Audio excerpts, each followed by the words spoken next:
Good day, my dears. How are you? Today, we are preparing one of the most legendary rice dishes in the world, authentic Uzbek Plov. It all starts with tender mutton, slowly cooked until it turns golden and delicious.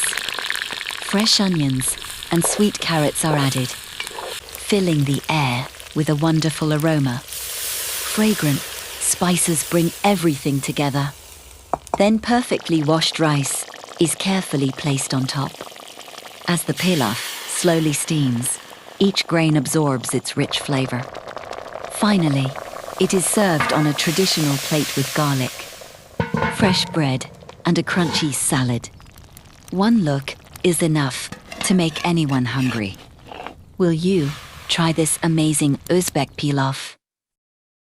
Please, everyone, help yourselves to the plov. It looks absolutely wonderful, thank you.